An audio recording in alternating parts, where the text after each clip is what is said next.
Parte na ng pagiging mabuting kaibigan ang tulungan ang best friend mo sa mga oras na kinailangan kanya. Sila na kasi ang mga taong itinuturing nating pangalawang pamilya kahit na hindi natin sila kadugo. Ikaw kapuso, magagawa mo pa rin ba ang tulungan ng kaibigan mo kahit na alam mong isang buhay na ang pareho ninyong niloloko? Dear Papa Dudut, magandang araw po sa inyo. Ismael na lamang po ang itawag nyo sa akin. 27 anyos at nagtatrabaho bilang bagger sa isang supermarket dito sa Quezon City. Galing po ako sa isang malaking pamilya. 7 kaming magkakapatid at ako ang pangatlong anak ng tatay kong tricycle driver at nanay ko na kasalukuyan namang walang trabaho. Hindi po nabiyayaan ng marangyang buhay ang pamilya namin. Ipinanganak akong mahirap at hanggang ngayon ay matanda na ako ay ganon pa rin ang buhay namin. Nakikitira lang kami sa bahay ng kapatid ng tatay ko na nag-migrate na sa ibang bansa. Bagamat kamag-anak ay buwan-buwan pa rin kaming nagbabayad ng renta sa kanila. Hindi pa kasama dito ang binabayaran namin sa kuryente at tubig. Sa kabila ng kahirapan ay may mga pagkakataon pa rin namang nakakaranas din ako ng mga bagay na minsan ay mga mayayaman lang ang may afford. Dahil eto sa kaibigan at kababata kong si Ken. Bata pa lamang kami matalik ko ng kaibigan si Ken, Papa Dudut. Kumpara sa amin ay mayaman ang pamilya nila. Uniko iho siya, sima ng tatay samantalang may sarili namang restaurant ng pamilya nila na pinamamahalaan ng kanyang nanay. Sa kabila ng magkasalungat na estado namin sa buhay ay mabilis kami noong naging magkaibigan ni Ismael. Magkatabi lang kasi ang bahay namin, Papa Dudut. Dahil only child ay lagi noong nangangabilang bakod si Ken para makipaglaro sa akin. Tapat na kaibigan kong ituring ko si Ken at kaya kong magpakatotoo tuwing kasama ko siya. At hindi ko na kailangang magpakitang tao pa. Kahit na mayaman ay hindi ako nalilimutan noon ni Ken na ambunan ng mga bagay na meron siya.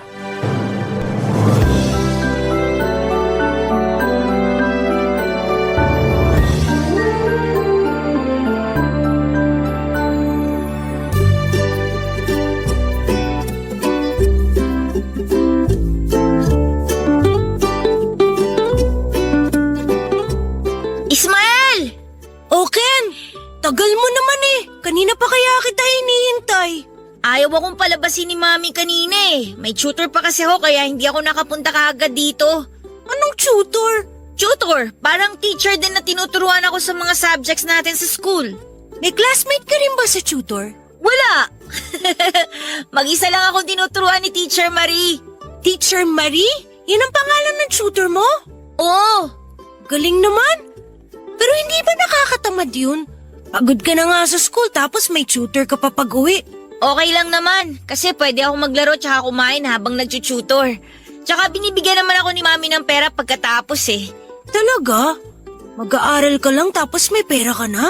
Oo, tsaka yung tutor ko na ang gumagawa ng assignment ko. Pero wag mong sasabihin sa school ah. Ibig bang sabihin yan? Tapos mo na assignment natin? Pakopya naman ako. Sige ba?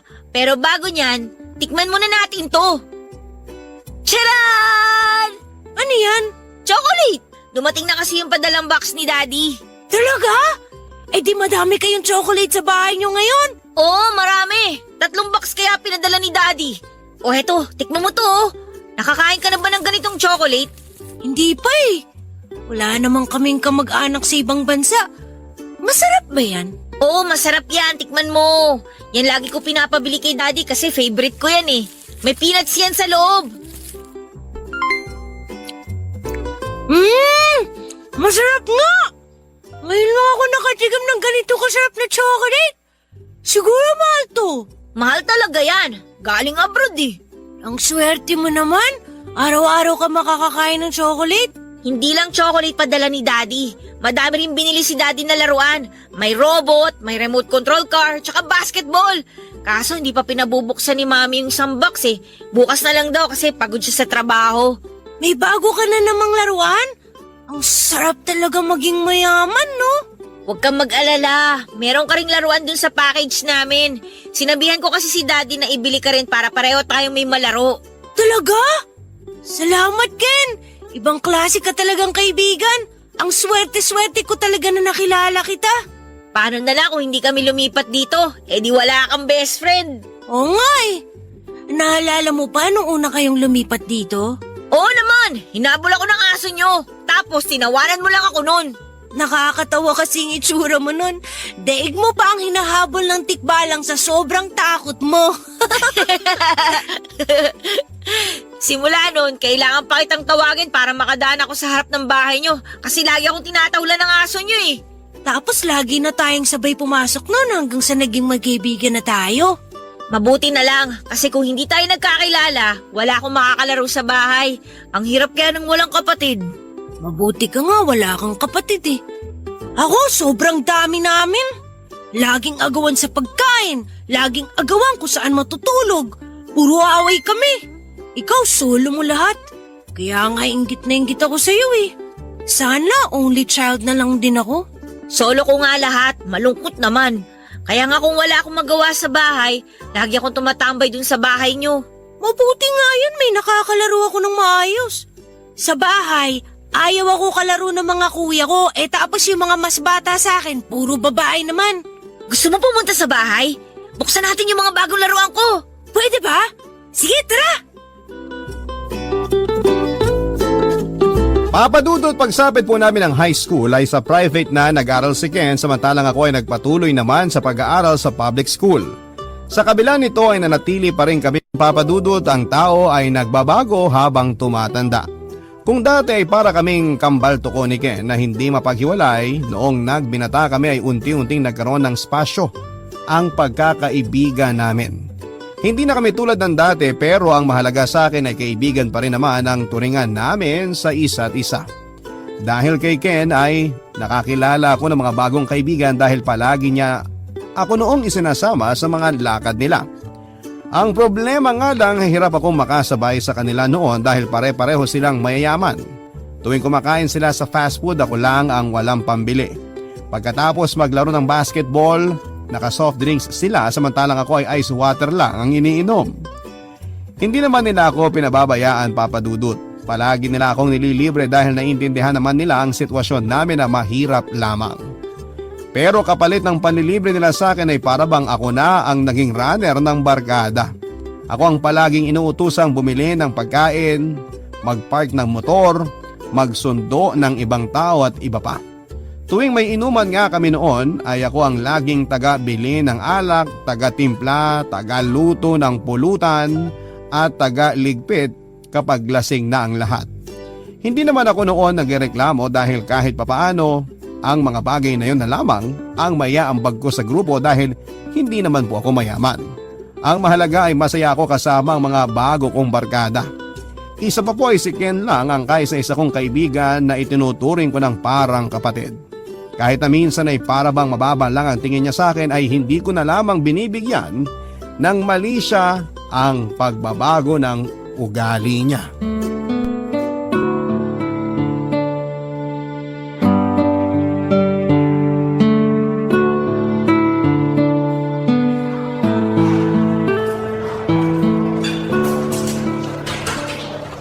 Sarap talaga kumain pagkatapos uminom, no?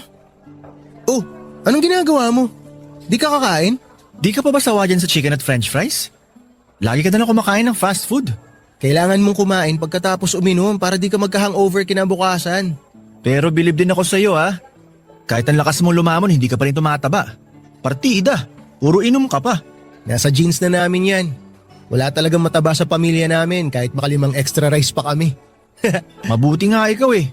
Payat kahit na madami kinakain. Ako, payat kasi walang makain. Kaya nga kainin mo na yung in-order ko para sa'yo. Hindi ako sanay kumain pag nakainom eh. Tsaka madami na ako nakain kanina bago tayo nagsimula. Maiba tayo. Mabuti naman pinayagan ka ng girlfriend mo na mag-inom. Nitong mga nakaraang araw, halos gabi-gabi tayo umiinom ah. Okay na ba sa kanya na lumalabas ka tuwing gabi? Hindi. Kaya nga hindi ako nagpaalam kasi hindi naman niya ako papayagan eh. Ibig mong sabihin, wala siyang alam na nasa labas ka ngayon at galing sa inuman? Oo, wala. Hindi ko pa siya nire-replyan hanggang ngayon. Nakapatay yung data ko para hindi niya ako matawagan. Ibang klase ka rin ha. Mas mahal mo talaga ang alak kaysa sa girlfriend mo. At least ang alak hindi marunong magalit. Yung girlfriend ko, lahat na lang bawal. Kapag may ginawa ako, away agad. Daig pa niya asawa kung pagbawalan niya ako eh. Bakit? Sino ba siya? Girlfriend lang naman siya. Ikaw naman. Iniisip ko lang naman ng tao. Kasi baka kung ano nang nangyari sa'yo. Overprotective na ang tawag dun. Sa sobrang pagka-overprotective niya, OA na siya. Nakakasakal na. Ganun talaga kung mahal ka ng tao. Hindi rin. Kapag mahal ka ng isang tao, hahayaan ka niya na mag-enjoy. Hindi yung pagbabawalan ka para maging miserable ang buhay mo. Ang gusto yata niya mangyari, magkulong ako sa bahay. Ano ako, preso? Ano ba kasing nagustuhan mo doon at hanggang ngayon, di mo pa siya maiwan-iwan? Wala naman talaga ako nagustuhan dun eh. Nagandahan lang ako sa kanya kaya ako siya niligawan. Kaso sobrang obsessive pala niya. Lahat ng galaw ko kailangan alam niya. Kulang na lang maglagay ako ng CCTV sa ulo ko para mapanood niya lahat ng ginagawa ko. Di hiwalayan mo na siya kung ayaw mo na sa kanya. Hihiwalayan ko na talaga siya. Inaantay ko lang nasagutin ako nung kausap ko ngayon sa Facebook. Ha? May kausap ka ng iba? Oo, 3 weeks na rin kami nag-uusap. Kapag ito sinagot ako, hihiwalayan ko na talaga yung girlfriend ko. Idol, ikaw na talaga. Paturo naman paano maging isang Ken. Nasa diskarte lang yan. Dakilang playboy ka talaga. Biruin mo, hindi pa kayo naghihiwalay ng girlfriend mo, may nakaredy ng papalit?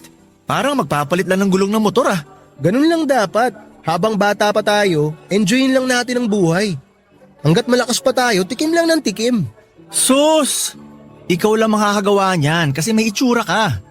Ako, hanggang sa panaginip ko na lang mangyayari na magkaka-girlfriend ako. Yaan mo, irereto kita minsan sa mga kakilala ko. Wag na. Magsasayang ka lang ng oras. Wala namang babaeng magkakamali magkagusto sa akin eh. Ayusin mo kasi yung sarili mo paminsan-minsan. Di ka kasi marunong dumigay. Anong hindi marunong? Lalapit pa nga lang ako. Lumalayo na yung mga chicks eh. Ay nga pala, ikaw na muna mag-uwi ng motor ko. Ha? Bakit ako mag-uwi? Sabihin mo sa girlfriend ko, ikaw na muna mag-aatid at sundo sa kanya. Sabihin mo na lang na hindi ako pinayagan ni mami mag-drive kasi grounded ako. Bakit naman? Ayoko muna makita yung girlfriend ko. Siguradong mainit na naman ulo nun sa akin kasi di ko binabasa mga message niya. Hayaan ko munang lumamig ulo niya bago ko sa hiwalayan. Hihiwalayin mo na talaga siya? Kawawa naman yung tao. Kasalanan din naman niya eh. Nakaka-turn off kaya yung mga ganong klaseng tao. Yung controlling, hindi ako puppet na kailangan niyang kontrolin. Pastahe dyan. O sige, ako na muna maghahatid sundo sa kanya. Basta ba habang nasa akin motor mo, pwede ko rin gamitin kahit saan ha? Ikaw bahala. Ayos! Papadudot hanggang sa magtapos kami sa college ni Ken ay gano'n na ang naging setup naming dalawa. Ako ang laging taga-salo kapag sawa na siya sa girlfriend niya. Laging ako ang inuutusang makipagkita, makipag-usap at minsan ay magbalik ng mga gamit lalo na kapag malapit na niyang hiwalayan ang mga nobya niya. Papadudot alam kong hindi maganda ang ginagawa ni Ken na parang ginagawang disposable ang mga kababaihan. Pero wala naman ako sa lugar para magsalita dahil malaki ang utang na loob ko kay Ken at sa pamilya niya. Simula pagkabata ay napakalaki na ng naitulong nila Ken sa pamilya namin. Palagi sila nagpapadala ng pagkain sa bahay tuwing may sobra sila. Monthly din silang nagbibigay ng bigas para may pangkain kami. Tuwing nangangailangan ng pera si nanay ay palagi siyang lumalapit sa mami ni Ken para humiram ng pera. Malaki ang pasasalamat ko kay Ken. Kaya kahit utos-utusan niya ako ay okay lang sa akin dahil kailanman ay hindi ako pinabayaan ng kaibigan ko. Isa pa ay masyado ng personal kapag nakialam pa ako sa buhay niya, Papadudot. Baka masabihan pa akong pakialamero kaya pinipili ko na lamang ang manahimik. Baka ito pa ang maging dahilan ng pagtatapos ng pagkakaibigan namin kapag pinagsabihan ko siya sa mga maling ginagawa niya. Ayoko rin namang maging bida-bida dahil katulad nga ng sinabi ko, Papadudot, ay wala ako sa lugar para magmarunong. Pero Papadudot, masusubok ang pagkakaibigan naming dalawa ni Ken nang isang babae ang dumating sa buhay naming dalawa, Papadudot. Barangay Love Stories. Barangay Love Stories. Papadudot, hindi naman talaga may kakailang gwapo si Ken. Matangkad siya, makinis ang balat, maporma at talaga namang alagang mayaman. Kaya hindi na ako nagtataka kung bakit sa edad na 22 years old lang ay hindi na mabilang sa daliri ang mga naging girlfriend niya. Sa katunayan ay nagkaroon nga siya ng girlfriend na modelo. Isang karanasang karaniwang pinapangarap lang ng mga kalalakihan, pero noong nagsawa siya sa babae ay agad din niya itong hiniwalayan. Kabaligtaran naman ako ni Ken, Papa Dudut. Kung si Ken ay tila ba nasa kanya na ang lahat, sa akin po ay ni isang magandang katangian ay walang napunta. Tuwing nagtatabi kami ay para kaming kapit-gatas. Maganda naman kasi ang lahi nila Ken. Nagmana sa lolo nitong half Chinese. Ako naman bukod sa walang panggastos para maging presentable, ay palagi rin akong babad noon sa initan. Kaya tostado na ang balat ko sa araw. Dati po kasi akong nagpapasada ng tricycle kapag hindi kayang bumiyahe ng tatay ko. Hindi naman po sa dinadown ko ang sarili ko, Papa Dudut, sadyang wala lang talaga akong kakayahan at kayamanan para alagaan ang panlabas na anyo ko. Kaya sa huli tinanggap ko na lamang na pagdating sa papugian ay wala silang maaasahan sa akin. Parang ang milagro na lamang kung may magkakagusto man sa aking babae. Dahil dito ay sapat na sa akin na maging taga-suporta na lamang ni Ken sa kanyang malawak na love life.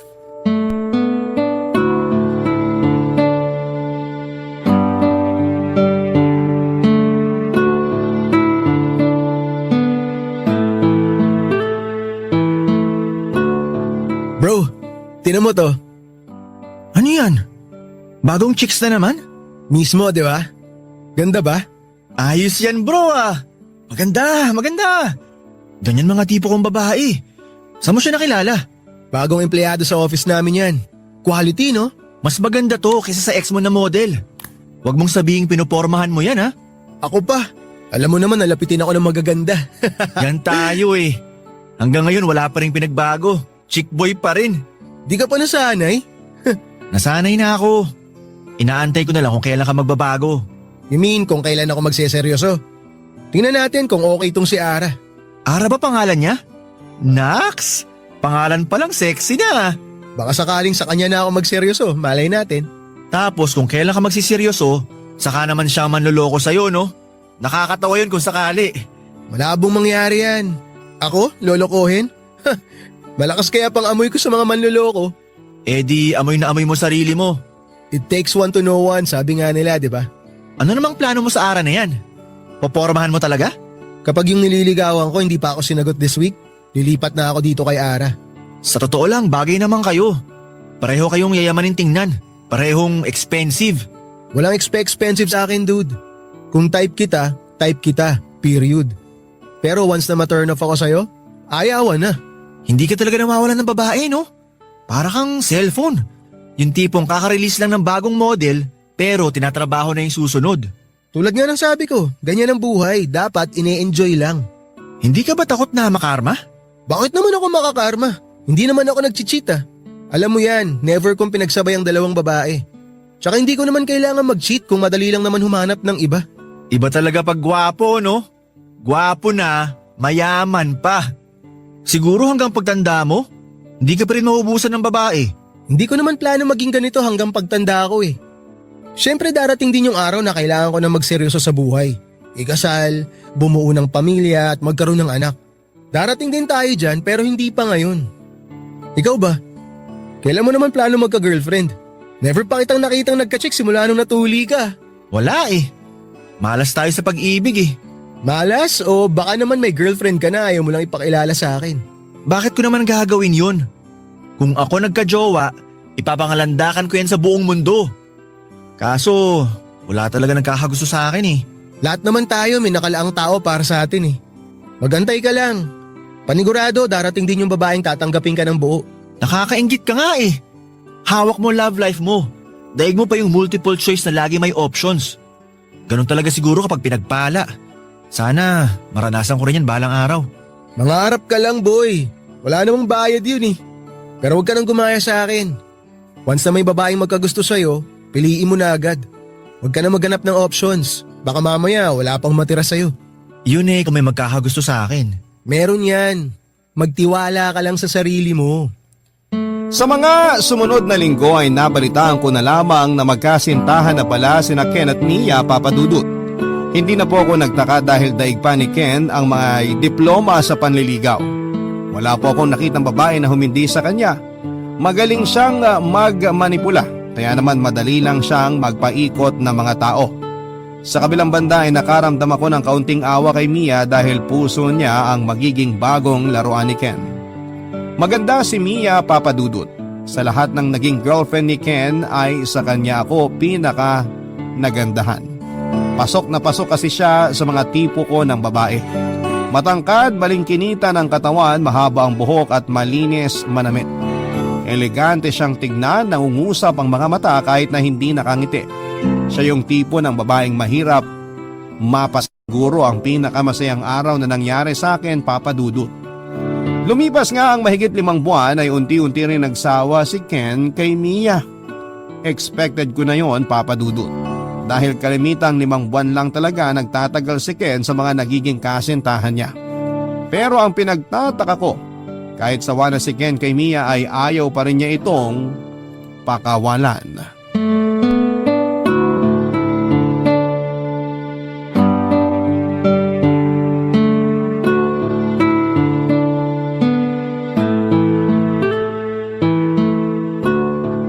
Pass na muna ako.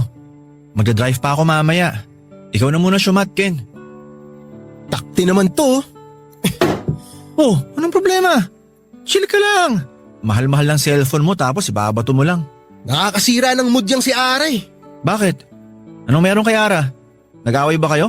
Lagi na lang ganito eh. Nakakasawa, buwisit. Ano na namang pinag-awayan nyo? Ano pa nga ba? Dating problema. Pare-pareho lang naman yung mga babaeng yan eh. Gusto lagi may update. Gusto maagang umuwi. Gusto wag masyadong uminom. Hindi lang nakapag-reply agad, aawayin ka na. Gusto ka lang siguro niyang kumustahin. Ano pang silbi na pinayagan niya ako lumabas kung kada oras kailangan ko mag-update? Kulang na lang pati bilang ng shot ko sabihin ko pa sa kanya eh. Intindihin mo na lang. Wala akong oras para umintindi sa mga ganyang bagay. Siya yung dapat umintindi sa akin. Ginusto niya ako eh. Dapat panindigan niya. Alam mo sa totoo lang, nagtataka na talaga ako eh.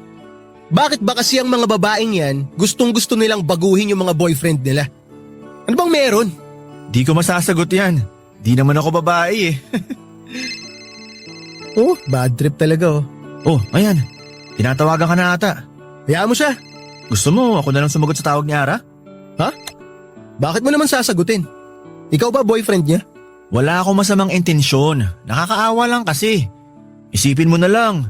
Baka hindi yan makatulog sa pag-aalala sa'yo. Lalo na nag-aaway pa naman kayo. Kailan ka pa naging concerned sa love life ko? Para hindi ka na naaabala. Kapag kinausap ko siya at na-explain ko ng maayos kung anong meron, baka tantanan ka na niya. Eh di, wala nang problema. Mukhang magandang idea yan ah. May naisip na ako. Ganito na lang. Oh, kunin mo tong phone ko. Ikaw na muna humawak niyan. Bakit? Pumapayag ka na nakausapin ko siya? Oo, pumapayag na ako. Kakausapin mo siya. Pero hindi sa tawag. Kakausapin mo siya sa chat. Sa chat? Oo. Magpapanggap ka na ako ikaw. Ang dating, ako yung kausap niya. Ikaw na muna mag-entertain sa kanya. Pero wag na wag mong sasabihin na ikaw ang kausap niya, Ismael ah. Hindi ba parang niloloko lang natin siya? Wag mo na isipin yun. Ang mahalaga hindi niya na ako kukulitin. Ikaw na muna proxy ko. Sagutin mo yung mga tanong niya, ikaw mag-update sa kanya habang nandito tayo. Bula-bulahin mo lang, sabihan mo ng kung ano-ano. Ikaw na bahala. Eh, paano kung mabuking tayo? Hindi tayo mabubuking unless ilaglag mo ako. Hindi mo naman gagawin yun, di ba? Siyempre hindi. Sa tagal na nating magkaibigan, kailan ba kita nilaglag? Yan, mabuti yan. Dapat alam mo kung kanino loyalty mo. Sige na, kausapin mo na siya. Sigurado ka ha? Paano kung may mapag-usapan kami tapos bigla niyang itanong sa'yo sa personal? Walang huli to, babasahin ko rin naman yung mga chat nyo pagkatapos eh. Kaya huwag kang magtatangkang magsabi ng kung ano-ano kay Ara ha. Malalaman ko rin lahat yun. Isipin mo kung paano ako magsalita. Kung paano ako sumagot. Huwag bobo ang reply ha. Tsaka ayusin mo spelling mo.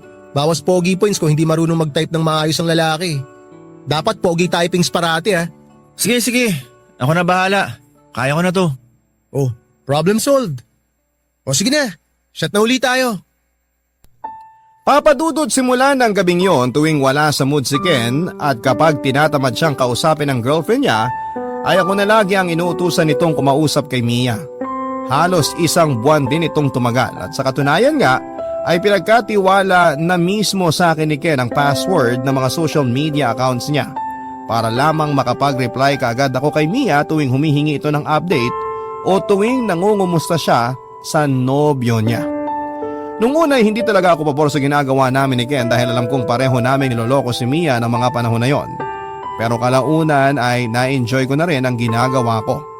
Masaya po kasing kausap si Mia at para kaming nagkwekwentuhan na hindi ko inakalang ikakarelate namin dalawa kahit na magkalayo ang agwat ng estado namin sa buhay. Paminsan-minsan ay nag-open din siya sa akin ng mga problema niya at lagi akong to the rescue na nagbibigay ng advice sa kanya. Nang mga panahong yon ay hindi na ako nagpapanggap bilang si Ken. Ang mga lumalabas na sa mga chat ko noon ay nanggagaling na mismo sa puso ko. Ang feeling ko noon, Papa Dudut, ay sobrang guwapo ko habang kausap ang para sa akin pinakamagandang babae sa balat ng lupa. Papa Dudut, hindi naglaon sa hindi sinasadyang pagkakataon ay unti-unti na ngang nahuhulog ang loob ko kay Mia. Barangay Love Stories. Barangay Love Stories. Papadudod kung kailan na-fall na ako kay Mia ay saka naman ako biglang pinatigil ni Ken sa pakikipag-usap sa kanya. Hindi na noon maganda ang relasyon nilang dalawa at pinag-iisipan na ni Ken kung hihiwalayan na ba niya si Mia. Nalungkot ako na nawala na ako ng pagkakataong makausap ang babaeng gusto ko pero sa parehong pagkakataon ay masaya akong sa wakas ay tuluyan na siyang makakawala mula kay Ken. Hindi po kasi deserve ni Mia na maloko. Masakit mang aminin pero alam ko kung gaano katindi ang pagmamahal ni Mia kay Ken. Nakakasama lang ng loob dahil hindi ito makita ni Ken at ang tingin lang niya kay Mia ay parang gamit na kapag pinagsawaan na niya ay ibabasura na lamang niya basta. Naisip ko noon na sabihin na lamang kay Mia ang katotohanan. Gusto ko na noong ipaalam kay Mia na ako ang kausap niya nitong nakaraang buwan at hindi si Ken. Pero pinigilan ko ang sarili ko. Ayokong masira ang tiwala sa akin ng best friend ko at lalong ayokong masira ang pagkakaibigan naming dalawa, Papa Dudut. Kaya naman kahit masakit para sa akin ay nanatili akong tahimik sa gilid habang pinapanood kong paanong masira ang relasyon ng best friend ko at ng taong mahal ko. Hanggang sa dumating na nga po ang araw na nag-decide na si Ken na tuluyan ng hiwalayan si Mia.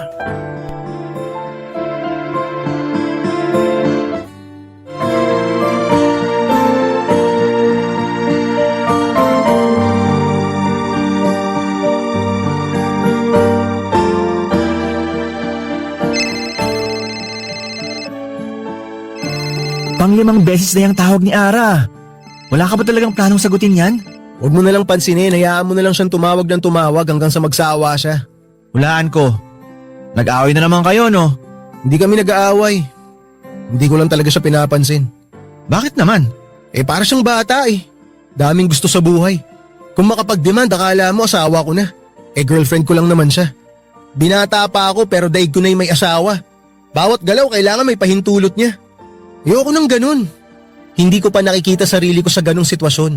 Gusto ko pang enjoyin ang buhay ko kasi panigurado kapag nag-asawa na ako, wala na akong ibang gagawin kundi magtrabaho na magtrabaho para sa pamilya ko.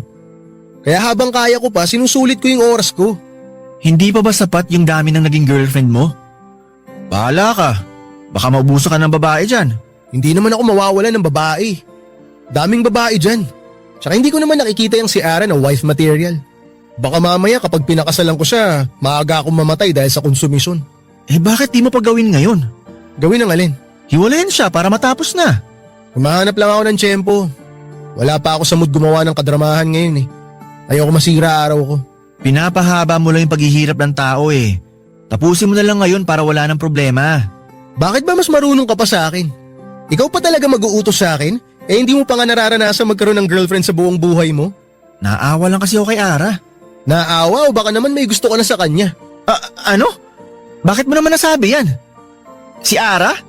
Magkakagusto ako sa kanya? Hindi ah. Masyado naman yata mataas pangarap ko kapag nagkagusto pa ako sa kanya. Wala ako sa level niya. Masyado siyang mataas. Kapag pinangarap kong isang katulad niya, para ko lang sinusukit yung buwan. In short, mahirap siyang abutin. Nagtanong lang naman ako, dami mo nang sinabi. Maganda naman talaga si Are. Kaya hindi na ako magtataka kung magkagusto ka man sa kanya. Wala nga akong gusto sa kanya. Wala talaga. Ako pa lolokohin mo. Nabasa ko lahat ng messages mo sa kanya nung nagpapanggap ka pang ako. Kung hindi in love ibig sabihin ng mga chat na yon, ewan ko na lang. Maniwala ka sa akin bro. Hindi talaga. Ayoko namang sirain yung bro code ng barkada. Alam ko namang bawal jowain ng ex ang isa't isa. Kaya hindi ko magagawa sa inyo ang bagay na yun. Oh, chill ka lang. Wala namang problema sa akin kahit ligawan mo pa si Are. Malay mo, siya na pala yung hinihintay mong babae sa buhay mo. Malabo na mangyari yan. Ikaw talaga? Hindi lang babae pinapaasa mo. Pati ako na kaibigan mo, papaasahin mo rin? Huwag mo na akong bigyan ng pantasya na hindi magkakatotoo. Masyado kasing mababa tingin mo sa sarili mo eh. Ano nang nangyari sa Love is Blind? Di ba nga sabi nila wala sa panlabas na anyo yan kundi sa laman mismo ng puso mo? Sus! Sa mga pelikula lang nangyayari yan. Sino babae naman ang hahanap ng pangit? Yung naghahanap ng true love. Yung totoong lalaki na magmamahal sa kanila at hindi sasaktan ng puso nila. Yun ang gusto ng mga babae, seryoso sa pag-ibig. Hindi pogi ang hanap nila, kundi yung lalaki na magmamahal sa kanila ng totoo. At sa'yo pa talaga nang galing yan? Maniwala ka sa akin, dude. Marami ng experience ng best friend mo. Kala mo naman totoo. Bahala ka nga dyan. Gagawin mo pa akong hopeless romantic eh. Concerned lang din ako sa'yo. Baka tumanda kang binata, sige ka. Bahala ka. Parang tanga.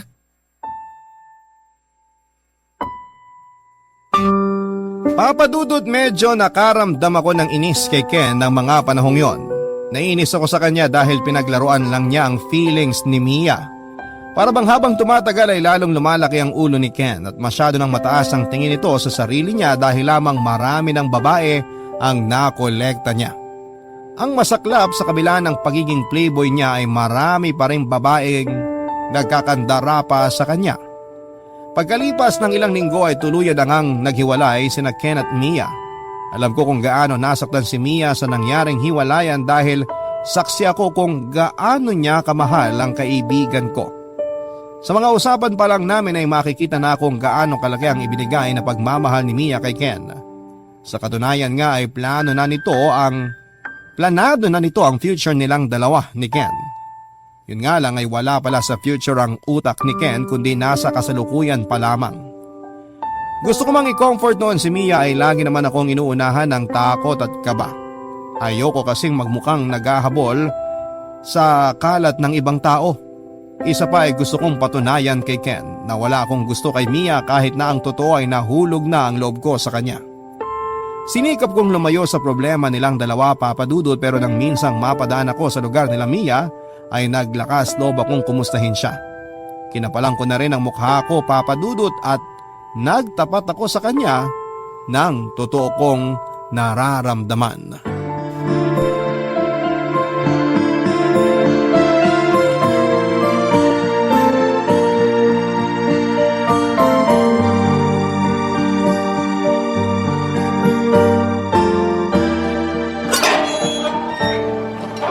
Ismael? Naparito ka. May kailangan ka ba? Kasama mo ba si Ken? Hindi. Hindi ko kasama si Ken ngayon. Ako lang mag-isa. Anong meron? Anong ginagawa mo rito sa amin? Napadaan lang ako dito sa lugar nyo. Alam kong malapit lang tong bahay nyo kaya naisip ko na kumustahin ka. Ganun ba? Akala ko naman pinadala ka ni Ken para kausapin ako. Inaasahan mo ba na pupuntahan ka ni Ken? Hindi naman. Nagulat lang ako nung nakita kita rito. Lagi kasi kayo magkasama ng taong yan eh. Kung nasan siya, lagi ka ring nandun. Magkaibigan na kasi kami simula pagkabata eh. Natural lang na lagi kami magkasama. Kumusta na pala siya? Si Ken? Huwag mo nang alalahanin yun. Lagi namang nasa mabuti ang kalagayan nun eh. Tsaka, may bago na siyang girlfriend. Hindi na ako magugulat dyan. Parang nagpapalit lang siya ng damit kung magpalit ng girlfriend eh. Ikaw, kumusta ka na? I'm okay. Thanks for asking. Still hurting pero kinakaya. Wala eh. Nagmahal ako ng maling tao eh. Sobra akong umasa sa thought na baka magbago siya. Baka mabago ko siya. Pero sarili ko lang pala niloloko ko. Saka na lang siguro magbabago yun kapag bumalik na sa kanya yung pinaggagawa niya. Siguro nga. Pero sana wag na niyang hintaying mangyari yun. Kasi hindi niya alam kung gaano kasakit ang maging broken-hearted. Kumpara sa kanya, laro-laro lang yung ginagawa niya, hindi niya alam nakakasakit na pala siya. Wag mo nang isipin yun. Siguradong matindi ang balik ng karma sa kanya. Tsaka mag-move on ka na rin sa kanya. Mahirap mag-move on eh. Lalo na kung sobra-sobra mong minahal yung tao. Huwag kang mag-alala. Darating din yung tamang tao para sa'yo na magmamahal din sa'yo ng sobra. Malay mo, kausap mo na pala ngayon yung hinahanap mo. Ano? Ikaw talaga sobrang joker mo. Pero totoo, Totoo na. sabi nga nila, hindi naman nasusukat sa itsura yung pagmamahal eh. Kaya… Wait lang. Sorry. Seryoso ka ba sa sinasabi mo? Oo, seryoso ako, Ara. Simula nung nagkausap tayo, na-develop na yung feelings ko sa'yo eh. Nagkausap tayo? Kailan? Nung magkakasama tayo nila Ken? Hindi ko alam kung dapat ko bang sabihin to sa'yo pero gusto ko lang malaman mo na may pagkakataon noon na ako nagpapanggap na Ken tuwing kachat mo siya. Ako nakakausap mo ng mga panahon magkaaway kayo ni Ken. Yung late night talks na umaabot ng umaga, ako yun, hindi si Ken. Hindi naman ako ganon ka-dense, Ismael. Alam ko na hindi si Ken ang nakakausap ko noon. Halata naman eh. Pero ang hindi ko alam, hindi ako aware na ikaw pala yun. So you mean kasabwat ka niya? Magkasama kayo sa panloloko sa akin? Hindi naman sa ganon. Naaawa lang ako sa'yo noon kaya ako pumayag na gawin yun. Kung naaawa ka sa akin, dapat binigyan mo na lang ako ng heads up kung saan papunta yung relationship namin ni Ken. Hindi yung sinabayan mo pa siya sa kagaguhan niya. Nakakadismaya sa totoo lang. Pero ano pa bang magagawa natin? Tapos na ang lahat. Wala nang sense kahit na magalit pa ako sa'yo. Para saan pa, di ba? Sorry, hindi ko na-realize na sobrang mali na pala yung ginagawa namin noon. Mukhang mali nga talaga ako ron. Pero na-enjoy ko na kasi yung mga kwentuhan natin eh. Kaya tinuloy ko na. Sorry din pero hindi ko maibibigay sa'yo yung gusto mong mangyari. Pwede tayo maging friends pero not more than that. Isa pa, I don't date guys who are friends with my exes. I'm sorry, Ismael. Wala yun. Sa totoo lang inaasahan ko na to. Pero at least nasabi ko na yung totoong nararamdaman ko. Hindi nga lang maganda yung kinalabasan pero ayos na yun. Mabait ka namang tao eh. Hindi ko lang alam kung bakit nagtsatsaga ka maging kaibigan ng isang tulad ni Ken. Hindi mo deserve na maging sidekick lang ng taong hindi marunong rumespeto sa feelings ng iba. Hindi ko naman pinakikialaman yung friendship nyo ha. Alam kong malalim ng pinagsamahan yung dalawa pero hindi mo ba naisip na baka he's keeping you close para lang ma-validate yung pagiging narcissist niya? Sorry hindi ko naman kayo pinag-aaway pero something to think about. Hindi naman siguro ganun si Ken. May itinatago rin naman bait yun kahit papano. Oh well, good luck na lang sa inyong dalawa. Kung wala ka nang tatanungin, medyo busy kasi ako ngayon eh. Baka may lakad ka pa. Pwede ka nang mauna. Sige, mauna na ako. Pasensya na sa abala.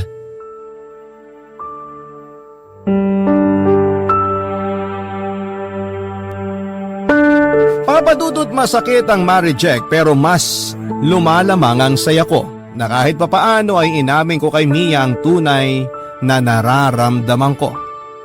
Hindi ba maganda ang kinalabasan ay wala akong pagsisisi. Ang mahalaga sa akin ay maisip ni Mia na kahit talikuran siya ng buong mundo ay may isang Ismael na humahanga at sumusuporta sa kanya. Sa naging pag-uusap namin ni Mia ng araw na yon, Papadudot, ay marami akong napagtanto. May punto siya sa mga sinabi niya. Sa hinaba-haba ng pagsasama namin ay para lamang ako naging sidekick ni Ken. Ako ang karaniwang tumatapos sa mga sinisimulan niya. Ako ang gumagawa ng mga bagay na ayaw niyang harapin at palaging ako ang sumasalang sa mga bagay na kung tutuusin ay kayang-kaya naman niyang gawin. Para niya akong ginawang alala ay kapalit ng ilang tulong para sa akin at sa pamilya ko. Papadudot, habang buhay kong tatanawin na utang na loob ang pagtulong ni Ken at ng mga magulang niya sa amin. Pero sa pagkakataong pong yun ay unti-unti na akong dumistansya sa kaibigan ko at napag-isip-isip ko na hindi ko na kayang suportahan ang mga ginagawa niya kaya mas mabuting lumayo na lamang ako sa kanya.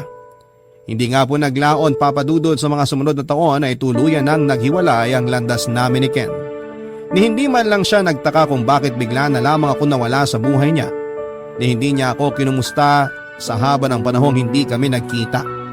Siguro nga ay wala nga talaga siyang paki sa akin.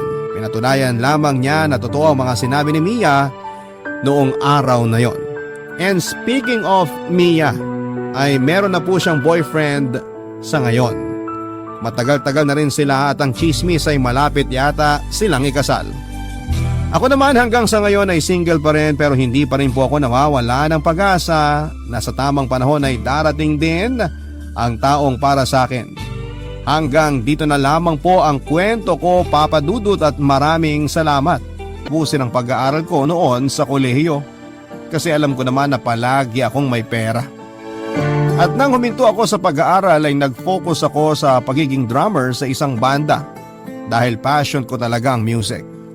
At sa isang music festival na tinutugtugan namin ay doon ko naman nakilala ang babae na nagpatotoo sa akin ng mga salitang love at first sight, Papa Dudut.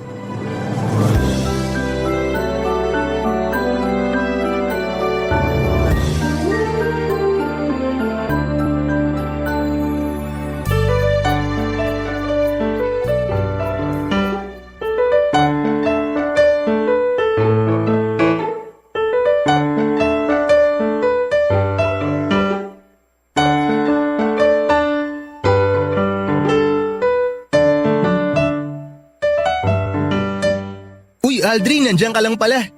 Kanina pa kita hinahanap eh. Ba't mo naman ako hinahanap? Eh nga pala, niligpit na mga gitara. Kapag nakuha ko na yung talent fee natin, pwede na tayo sumibat. Wala ka na bang panggas? Gusto mong yosi? Hindi yung mga yan ang dahilan kung bakit kita hinahanap. Ha? Ano pala? Bro. Nakita ko kasi na kinakausap mo kanina yung host nitong music festival eh. Ah, si Aika? Aika ba yung pangalan niya? Yung chinita na tisay tapos medyo hindi katangkaran? Oo, siya nga. Madalas na kasi siyang host ng mga music festival. Kaya kilala ko na rin siya. Ang ganda naman ng pangalan niya. Bagay na bagay sa ganda ng mukha niya. Itong tropa ko, oh. Mukhang tinamaan ka kay Aika ah. Ang ganda kasi talaga, bro. May boyfriend na ba yun? Ang alam ko, wala. Ihikan kasi yun sa grabe kong rumakit. Kaya walang oras mag-love life. Sakto pala eh. Anong sakto? Di ba may girlfriend ka? Wala na. Mag-iisang buwan na akong single. Talaga ba? Parang nung isang linggo lang, nakita ko may kadate kang babae ah. Wala na rin yun. Nakadate ko lang naman ng isang beses yun pero wala ring dating eh. Ang bilis mo naman magsawa. Hindi man lang umabot sa second date. Ganun talaga. Kesa magsayang pa kami ng mga laway at oras namin sa isa't isa. Aldrin, favor naman oh. Pakilala mo naman ako kay Aika. Mukhang tinamaan talaga ako eh. Palagi ka naman tinatamaan basta nakakita ka ng tisay. Iba talagang tama ako ngayon bro. Mukhang magtitino na ako this time. Sus! Ilang beses ko na rin narinig sa'yo yan. Iba nga talaga ngayon, Pexman. Oh, bro. Ayan si Aika oh. Mukhang dadaan dito sa pwesto natin. Pakilala mo ako ha. Dali na. Ngayon lang naman ako hihingi ng pabor eh. Libre kita ng yosi mamaya. Pati na rin ang alak hanggang malunod ka. Sige na. Basta ipakilala mo lang ako sa kanya, please. Sige na. Kaya relax ka lang. Papalapit na siya dito eh. Hi Aika. Hi Aldrin! Ang ganda ng tugtog nyo kanina. Talaga? Nagustuhan mo? Oo, ang tas kaya ng energy ng mga tao nung kayo na yung tumutugtog sa may stage. Ang galing nyo nga eh. Hindi naman masyado. Sakto lang. Aray! Oh, bakit? Wala. Biglang sumakit tong tagiliran ko. Parang biglang may sumiko. Oo nga pala. Tropa ko sa drummer ng banda namin, si Chris. Chris, si Aika. Hi Aika. Nice to meet you. Ang ganda mo pala talaga sa malapitan. Ang bilis mo namang mambola, Chris. Pero nice to meet you din. Kailangan ko na rin palang umalis kasi mag-aayos pa ako ng mga gamit ko. Okay, sige. Bye Aika. Babay din sa inyo.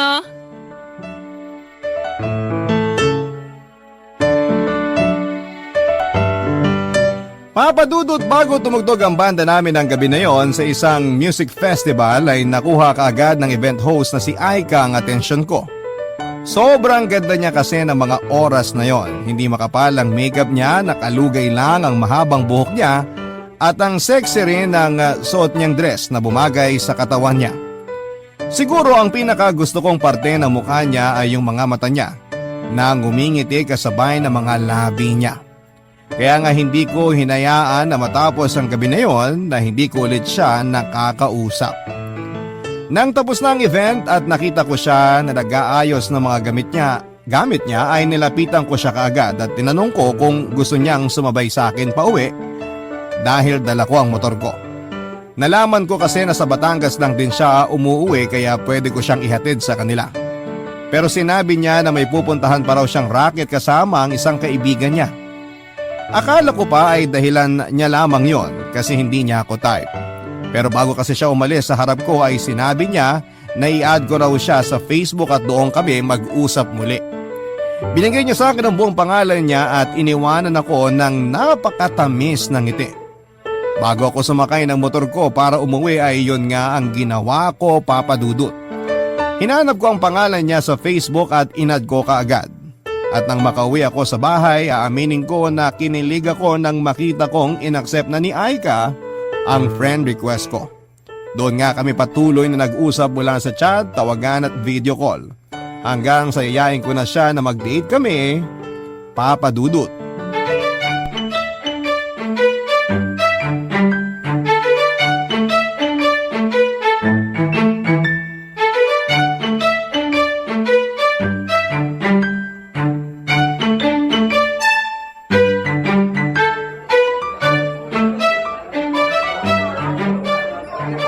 Nagustuhan mo ba yung kape dito? Oo naman. Lalo na tong in-order ko. Sakto yung timpla sa lasa na gusto ko. Yung nagtatalo yung pait at tamis. Mabuti naman at nag-e-enjoy ka kahit papano. Anong kahit pa paano? Sobrang nag-e-enjoy ako dito kasama ka, Chris. Talaga? Ang saya mo kasing kasama. Mula dun sa pinasyalan nating falls, kinainan natin na masarap na lumihan, hanggang dito sa coffee shop. Lahat yon na-enjoy ko. Lalo na ngayon kasi ang relaxing ng ambience sa lugar na to. At saka, ang ganda pa ng tanawin dito sa spot natin. Pero, mas maganda pa rin yung nakikita ko mula dito sa kinauupuan ko. Parang ewan naman to eh. Chris? Oh, bakit? Anong ginawa ko? Ay nako, ewan ko sa'yo. Nako-conscious na ako sa pagtitig mo sa akin eh. Pasensya na kung napapatitig ako. Pero totoo naman kasi. Ang ganda-ganda mo talaga, Aika. Ilang ulit mo nang sinabi yan mula kanina. Di ka pa nagsasawa. Hindi. Hindi ako magsasawa na titigan ka, promise. Ewan ko sa'yo. Pero thank you ha. Thank you para saan? Para dito, sa pamamasyal natin, road trip, saka food trip, sobrang nag-enjoy talaga ako kasi ngayon lang ako nakapamasyal ng kagaya nito. Naging busy rin kasi ako sa mga racket ko. Kaya ayun, nawala na ako ng oras para mag-enjoy. Nakwento nga ni Aldrin sa akin na certified lagarista kang araw. Medyo, kasi kailangan eh. Breadwinner kasi ako, tapos may 5 ako mga kapatid na pinag-aaral ko ngayon. Ang dami mo palang mga kapatid? Oo, ang sipag kasing magmahala ng parents ko. Ayun nga lang, maagang kinuha sa amin si nanay, kaya kailangan ko rin kumayod ng maaga. Umalis muna ako sa bahay namin sa La Union kasi mas malapit ang Batangas sa mga racket na pwede kong pasukin. Nakakamiss lang talagang makasama si tatay at yung mga kapatid ko. Pero wala eh, kailangan kong tiisin yung lungkot para hindi kami pare-parehong magutom at maghirap. Alam mo, ang swerte ng pamilya mo sa'yo, lalo na ng mga kapatid mo. Kasi nagkaroon sila ng isang mapagmahal na ate na kagaya mo. Maswerte rin naman ako sa kanila kasi pinagbubuti nila ang pag-aaral nila bilang kapalit ng mga pagsisipag ko sa mga racket ko. Ikaw ba? Anong pinagkakaabalahan mo bukod sa pagbabanda? Wala masyado. Paanong wala masyado? Bukod sa pagro-road trip at food trip, wala na ako ibang trip na gawin sa buhay. Ibig sabihin, wala kang ibang trabaho o responsibilidad sa buhay? Wala. Kasi sapat naman yung monthly allowance na pinapadala sa akin ni Mami. Minsan nga sobra pa eh. Ang sarap naman ng ganong sitwasyon. Sana lahat kasing swerte mo sa buhay.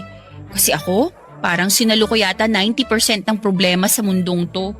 Mabuti na lang talaga kahit nakakaramdam ako ng pagod sa pagiging breadwinner ko, nasusuklian naman yun ng ngiti at yakap ng mga kapatid ko. Basta makita ko lang sila na masaya, masaya na rin ako. Masaya ako kahit minsan nakakapagod ang magkaroon ng ganitong klaseng buhay. Papadudot na ikwento naman na sa akin ng katropa kong si Aldrin na lagarista nga daw si Aika. Pinapaso ang iba't ibang racket para lamang kumita ng pera. Kilala niya na kasi ito dahil mas matagal nang nagbabanda sa akin si Aldrin. Madalas daw talaga si Aika ang kinukuha na host sa mga event at small time na music festival na tinutugtugan niya. Pero hindi ko inaasahan noon na ganon pala talaga siya kalakas na rumakit. DJ na siya sa isang online radio, pumupunta pa siya sa mga event para mag-host, kumakanta sa resto bar tapos nagmo-model din siya. Ang kwento nga ni Aika ay panganay siya sa 6 na magkakapatid at wala na siyang nanay. Ang tatay naman niya ay nagkaroon ng sakit sa bato at kailangan na i-dialysis ng 2 beses sa isang linggo. Kaya naman nagdesisyon siya na huminto na sa pag-aaral at maagang magtrabaho para na rin sa pamilya nila. Medyo na-guilty ako sa part na pangarap ni Aika na makapagtapos ng pag-aaral, pero mas pinili niyang isantabi muna ang pangarap na yon. Nagsakripisyo siya para sa mga kapatid niya samantalang ako ay may choice ako na mag-aral, pero mas pinili ko na huminto dahil lamang sa tinatamad ako. Papadudot doon ko naisip na hindi talaga patas ang mundo dahil palaging merong nakakaangat at meron ding lumulubog kahit pa pilit silang nagsusumikap na makaahon sa buhay, papadudot. Barangay Love Stories. Barangay Love Stories. Papadudot na sundan pa mga date namin ni Aika at marami kaming mga bagay na napagkukwentuhan sa tuwing magkasama kaming dalawa. At para patunayan ko kay Aika na seryoso ako sa kanya ay nagpakilala ako sa tatay niya bilang manliligaw niya, papadudot. Kahit kabado ako ay sumama ako kay Aika na umuwi ng La Union at humarap ako sa tatay pati na rin sa mga kapatid niya. Natuwa naman ang tatay ni Aika at sinabi nito na ako lang daw ang naglakas loob na umakyat ng ligaw sa bahay nila. Kaya naman nakuha ko kaagad ang boto niya pati na rin ng mga kapatid ni Aika. Hindi nagtagal, papadudot ay nakuha ko na rin ang pagmamahal at tiwala ni Aika dahil sinagot na niya ako, papadudot.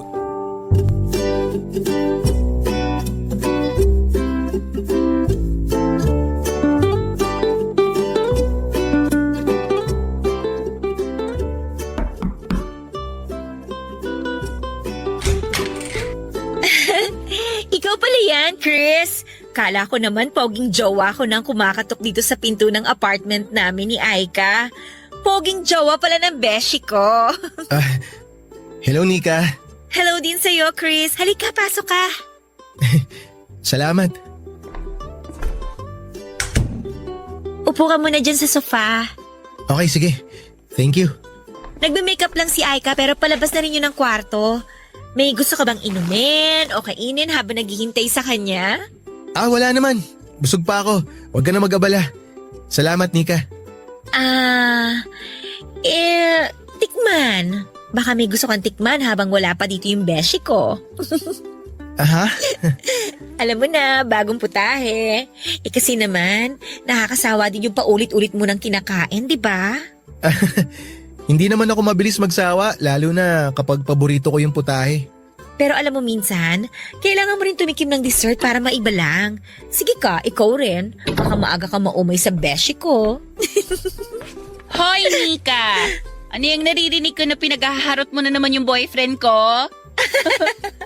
Oy, hindi Masyado ka namang malisyosa. Pinapayuhan ko lang na next time magdala siya ng pagkain kasi nauumay na ako sa mga cup noodles natin dito sa apartment, no?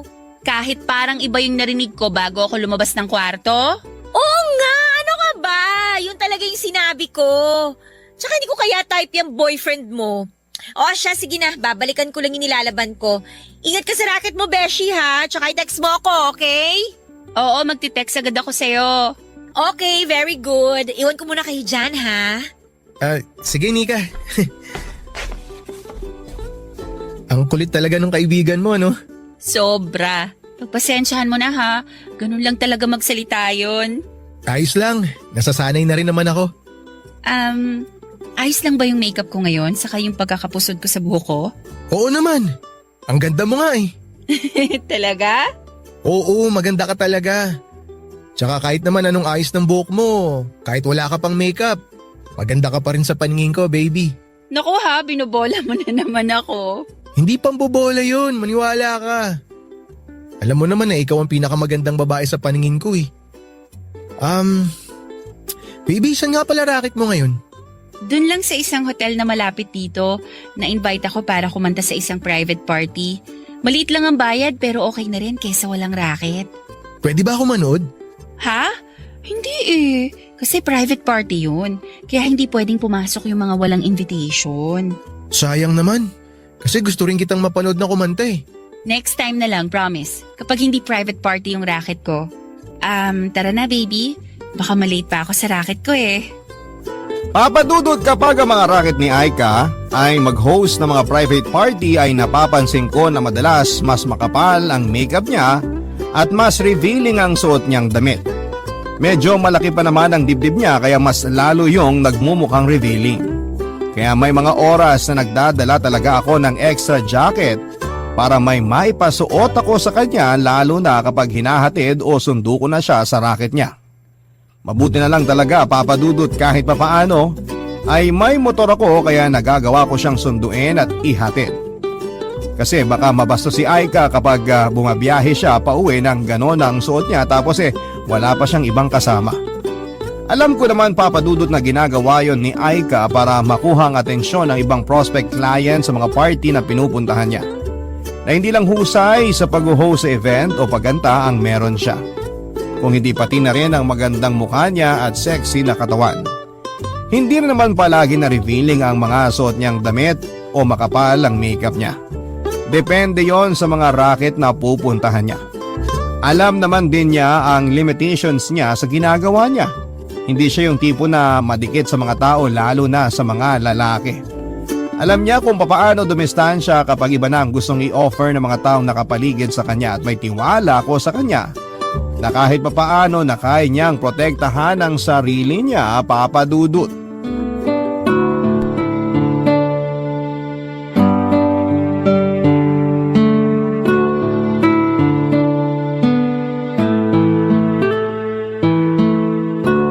Hi baby!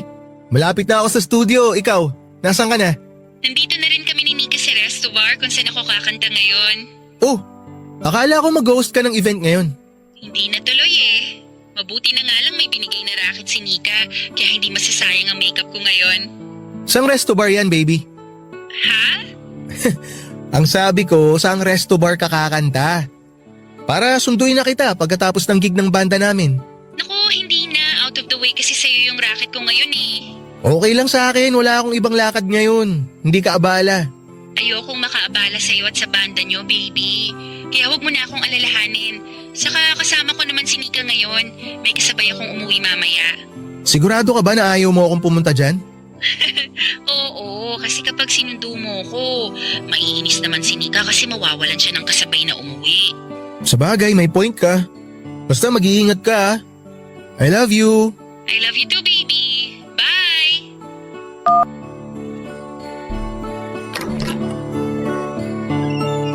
Mabuti naman at dumating ka na, Chris.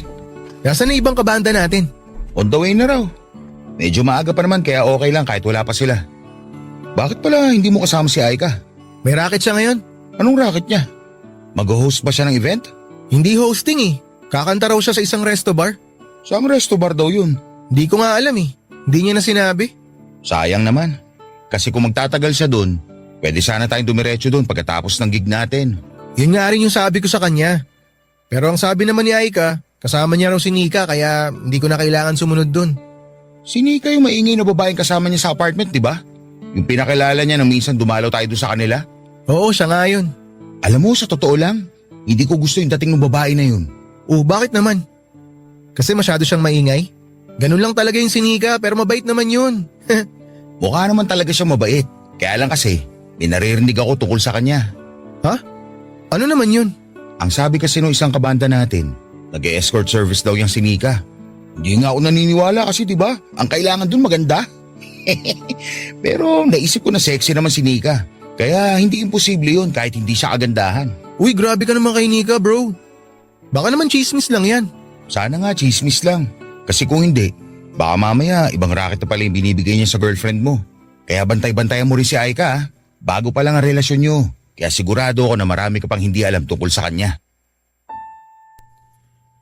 Papadudod, si Nika ang madalas na nakakasama ni Aika sa mga racket niya. Kung anong revealing minsan ng mga sinusuot ni Aika ay mas revealing ang mga damit ni Nika at mas makapal din ang makeup nito. Tapos medyo bastos pa ang mga salitang lumalabas sa bibig niya. Madalas nga ay sinasaway na siya ni Aika sa mga pagmumura niya o kaya ay bastos na mga salitang sinasabi niya. Tinatawanan ko lang yon kahit ang totoo ay medyo naiilang ako sa mga kilos niya. Sa totoo lang din, papadudod ay hindi ko gusto na madalas siyang sinasamahan ni Aika. Pero syempre ayoko namang maging controlling na boyfriend sa kanya at mas nauna nang nakilala ni Aika si Nika. Sino ba naman ako para kontrolin siya sa mga bawat kilos at desisyon na ginagawa niya? Sigurado naman ako na kahit ganon si Nika, hindi nito na-impluensyahan si Aika ng kahit na anong tungkol sa masamang bagay na ginagawa niya, papadudot. Barangay Love Stories. Barangay Love Stories. Papadudot, medyo nainis rin talaga ako sa mga sinabi ng kaibigan kong si Aldrin tungkol kay Nika. Ang dating kasi sa akin ay parang ang bilis niyang maniwala sa mga chismis na halata namang hindi totoo. Kahit na gano'n ang ugali, pananalita at kilos ni Nika, imposible na pasukin niya ang gano'ng klase ng trabaho. At mas imposible na maging bayarang babae rin ang girlfriend ko. Siguro ay binase rin ni Aldrin ang pananamit at makeup ni Nika ang naging panguhusga niya. Ganon naman kasi talaga ang tao, hindi ba? Mas nauuna pa tayong manghusga sa kung ano ang nakikita ng mga mata natin at sa mga naririnig ng mga tenga natin. Minsan ay hindi na tayo gumagawa ng paraan para malaman kung ano ba talaga ang totoo sa hindi. At yon ang bagay na kinainis ko kay Aldrin. Hindi siya dapat naniniwala sa mga naririnig niya mula sa ibang tao. Pero hindi ko na lamang pinahalata sa kanya kasi alam ko naman na concerned lamang din siya sa akin, pati na rin sa girlfriend kong si Aika. Siguro nga hindi pa talaga ganong katagal ang relasyon namin ni Aika, papadudot, pero sapat na ang panahon na nakasama ko siya para makilala ko siya bilang isang malinis na babae. Isa siyang mapagmahal na anak, kapatid at girlfriend. Yun ang paulit-ulit kong tinatatak sa isipan ko. Kahit minsan napapansin ko na rin ang mga kakaibang tingin na ginagawa niya sa mga matatandang lalaki o kaya ay foreigner na lumalapit sa kanya at nag-aabot ng calling card sa mga event na pinupuntahan niya, papadudot.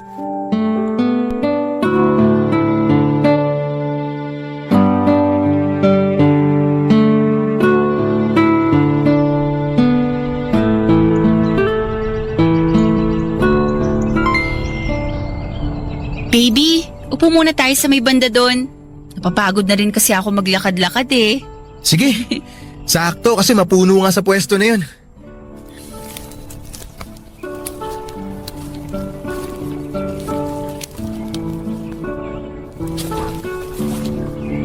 Oh, dito ko umupo, baby. Ay, sa wakas, nakaupo rin. Medyo sumakit yung mga paa ko dun sa paglakad-lakad natin ah. Mabuti na lang may malapit na pwesto dito na pwedeng upuan. Tsaka hindi rin gaano mainit ang panahon ngayon kaya masarap talagang mamasyal at magpahinga pagkatapos ng mahabang lakaran. Buti nga dito mo naisip sa Plaza Mabini mag-celebrate ng monthsary natin ngayon eh. Palagi na rin kasi tayong kumakain sa mga restaurant kapag special day natin. Kaya ito yung pumasok sa isip ko na gawin natin ngayong araw na to. Tipid na, enjoy pa. Agree ako dyan sa sinabi mo, baby. Teka, ubusin ko lang tong banana ko yung nahawa ko. Natunaw na rin kasi yung asukal sa sobrang tagal ko kumain. Tutulungan na nga sana kitang ubusin yan eh. Alam mo naman kasi kung gaano ako kabagal kumain. Baby, may question pala ako. Ano yan? Gaano na kayo katagal na magkaibigan ni Nika? Wait lang baby ah. Lunukin ko lang tong saging na nasa bibig ko bago ko sagutin yan. So ayun na nga, magkaklase kami nung high school sa La Union. Doon talaga nag-start yung friendship namin. Nang makagraduate kami, pumunta na siya dito sa Batangas para magtrabaho.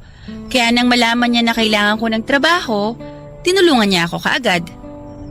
Matagal-tagal na rin pala talaga kayong magkaibigan, no?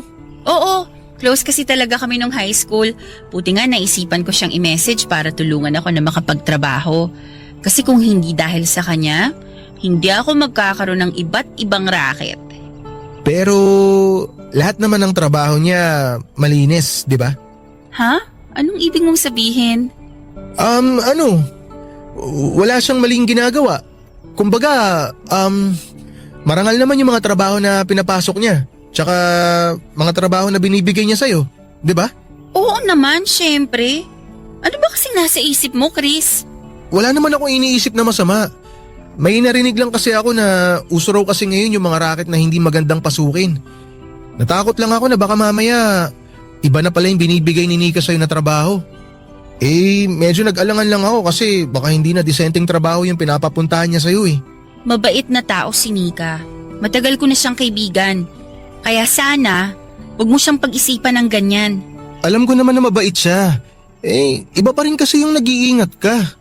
Chris, kung ano man yung iniisip mong negative tungkol kay Nika, hindi siya ganon, okay? Hindi porke maingay, taklesa at minsan bastos ang bibig niya, iisipin niyo na kaagad na pakawala siyang babae. Mabait ang kaibigan ko at wala siyang kahit na anong masamang bagay na ginagawa. Oo, alam ko yun. Naniniwala naman ako sa'yo. Huwag ka na magalit, baby. Ang hirap kasi sa inyo, masyado kayong judgmental. Ay, tara na nga, umuwi na tayo. Napagod na rin kasi ako. Oh, baby, wait lang! Aika, hintayin mo ako! Papadudod, alam ko na sumama din ang loob ni Aika sa mga sinabi ko, pero gusto ko lang maging open sa kanya tungkol sa bagay na nasa isip ko. Ganun pa man ay hindi ko hinayaan na matapos ang araw na yon na hindi kami nagkakaayos. Kaya dinala ko siya sa isang malapit na beach bago kami umuwi para lamang ma-relax ang isipan niya at makapag-usap kami ng maayos. At kagaya nga ng inaasahan ay naging okay na rin ang lahat sa pagitan naming dalawa. Nang muli ako mag-sorry sa kanya na sinamahan ko pa ng pagbibigay ng masarap na buko juice. Papadudot, aaminin ko na may mga pagkakataon na hindi ko na rin maiwasan na pag-isipan na may ginagawang hindi maganda ang girlfriend ko. Pumasok na noon sa isipan ko kung paano kung tama nga ang mga naririnig ko tungkol sa kaibigan niya o sa kanya. Paano kung hindi lahat ng racket niya ay malinis, hindi kagaya ng sinabi niya sa akin? Paano kung nagsisinungaling lamang siya? May mga racket kasi siya na inaabot siya ng madaling araw o kaya ay umaga na siyang nakakauwi. Kagaya na lamang nang tawagan ko siya minsan para yayain na makipag-date. Gabi na rin yon at gusto ko sana na mag-road trip kaming dalawa pero ang sabi niya, rumarakit daw siya ng event hosting para sa isang private company. Nag-offer ako na sunduin siya pero tumanggi siya dahil baka raw matagalan pa siya bago makauwi, papadudot. Umaga na nang i-text niya ako na nasa bahay na siya para magpahinga. Kapag mga ganong oras ang racket niya ay sobrang bibihira siyang magpasundo o magpahatid sa akin, papadudot. Para bang ayaw niya na makita ko kung sino ang mga kasama niya. Hindi rin kasi siya nagpo-post sa social media niya ng tungkol sa racket na yon.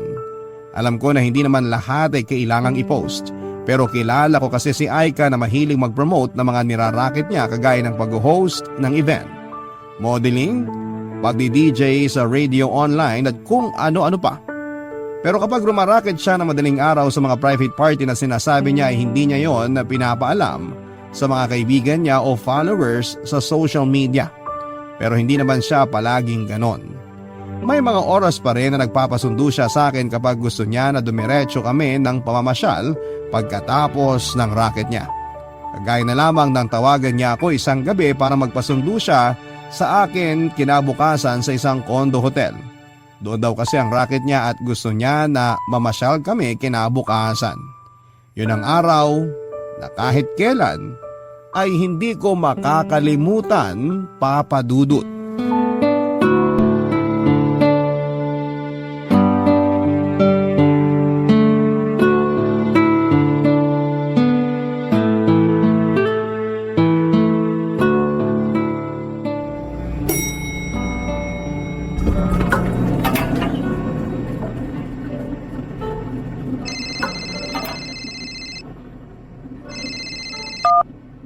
Hello?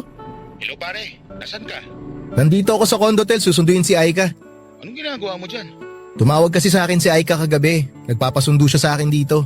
Nag-host daw kasi siya ng isang private party na ginanap sa isa sa mga room dito eh.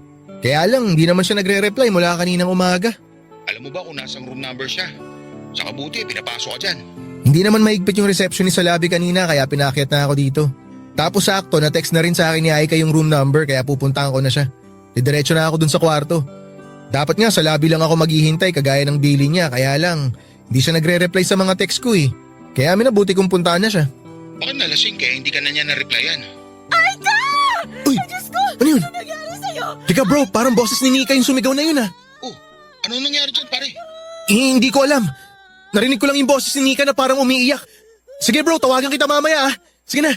Sige. Parang dun yata nanggaling yung sigaw ni Nika. Tsaka bakit parang ang dami ng tao ron? Matingnan nga. Ano kayang meron? Excuse me. Makikiraan lang po. Excuse me, makikiraan sandali. Ano bang... Aika? Sabi na tanggalin niyo na yung komotel! Tanggalin niyo yung komot na nakabigti sa kanya! Ma'am, pasensya na po pero ang higpit kasi talaga ng pagkakatali nitong kumot. Gumawa ka ng paraan! Nika! Anong nangyari kay Aika? Chris! Baby! Chris, tulungan mo! Baby! Si Aika! Tumabi ka nga dyan! Tumabi ka ako na! Ma'am, babalik po kami. Tatawag lang kami ng ambulansya sandali. Ano ba kasi nangyari? Bakit nakabigti siya ng kumot dito sa may bintana? Nika, ano nangyari kay Aika?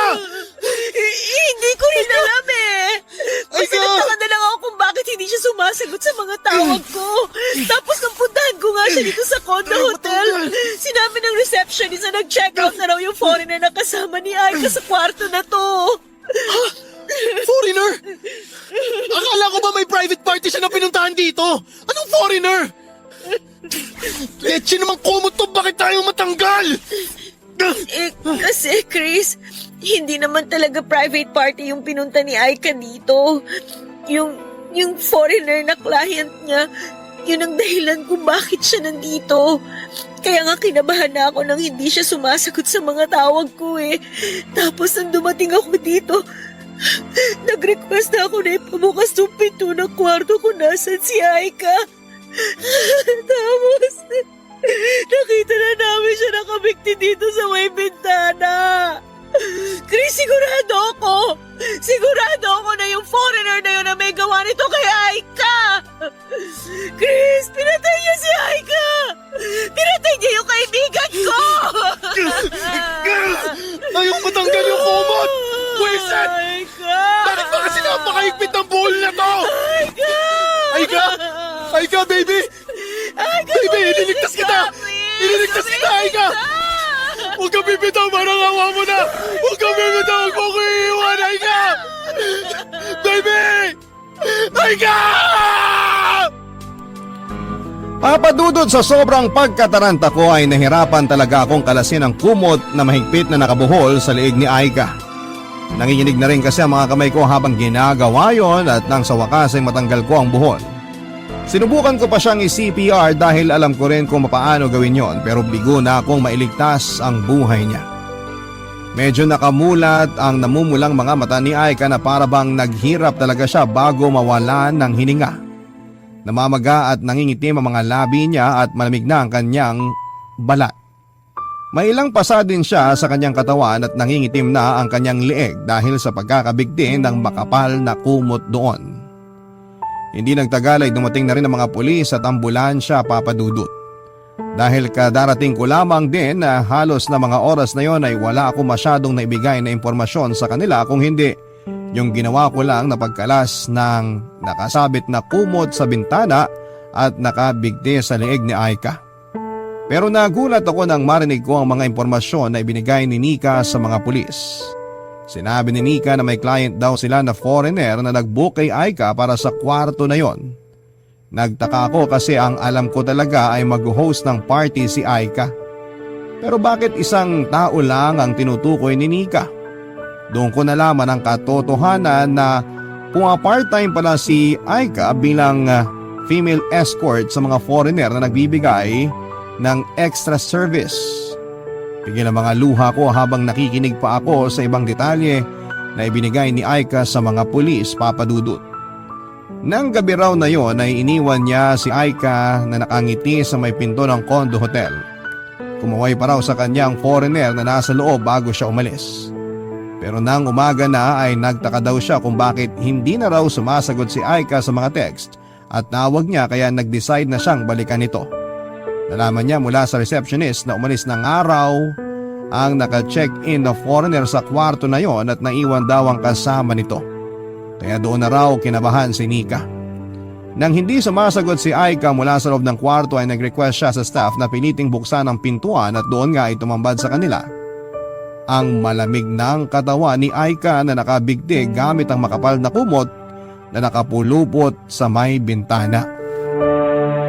Papadudot sa sumunod pang investigasyon ay nalaman namin na mayaman pala ang foreigner na kasama ni Aika ng gabi na yon. Kaya hindi kaagad ito nakasuhan. Sinabi nito na iniwan nitong buhay si Aika sa loob ng kwarto at iniwanan pa nga ng maraming pera na nakita naman sa loob ng bag ni Aika. Ang pinapalabas ng foreigner noon ay kinitil ni Aika ang sarili niyang buhay na alam kong napaka-imposibleng mangyari. Una sa lahat ay bakit niya gagawin ang bagay na yon malaki ang takot niya sa Diyos. Paano niya magagawang ibigti ang sarili niya napakahirap ibuhol ng makapal na kumot tapos sa may bintana pa. At wala siyang dahilan para tapusin ang buhay niya dahil napakarami pa niyang pangarap para sa pamilya niya.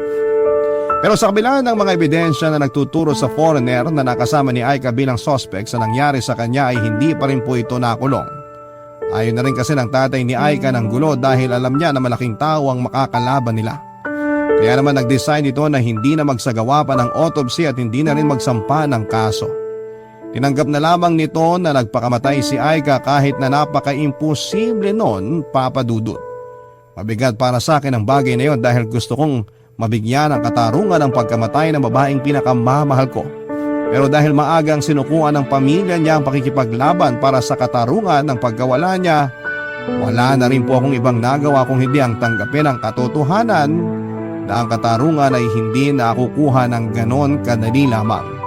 Lalo na kung may nakapagitan na malaking halaga ng pera. Ilang taon na rin po ang nakakalipas mula na mangyari ang lahat ng ito sa buhay ko, Papa Dudut. Wala na akong naging balita pa sa foreigner na pinaniniwalaan kong pumatay kay Aika. Siguro hanggang ngayon ay nagpapakasarap pa rin po siya sa buhay. Pero umaasa ako na may kanya-kanyang paraan ng Diyos na maparusahan ang isang makasalanan na kagaya niya. Hindi ko na rin nakausap pa si Nika pero alam ko na nagbagong buhay na siya mula sa naging trabaho niya bilang female escort na may extra service. May asawa at 2 anak na rin po ako sa ngayon pero nananatili pa rin si Aika sa puso ko. May bahagi kasi sa sarili ko na nangihinayang dahil hindi ko man lang siya natulungan na mas ayusin ang buhay niya, Papa Dudut. Kung nalaman ko lamang ang tungkol sa kanyang racket, sana'y nasubukan ko na maging daan para magkaroon siya ng bagong buhay kasama ko. Maraming salamat, Papa Dudut, sa pagbibigay ng oras na mabasa ang sulat kong ito.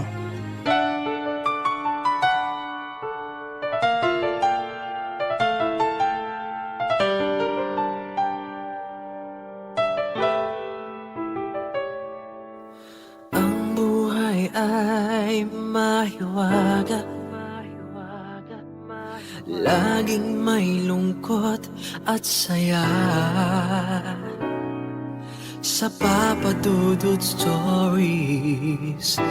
Laging may karamay ka.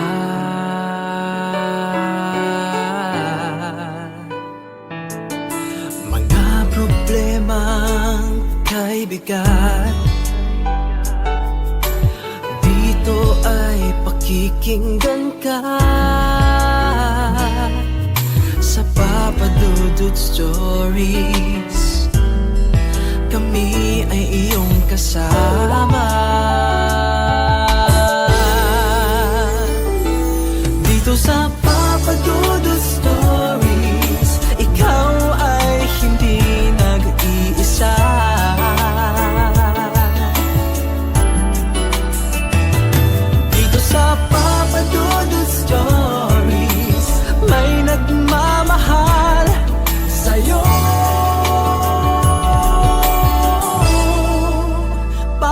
Dudut Stories. Papa Dudut Stories.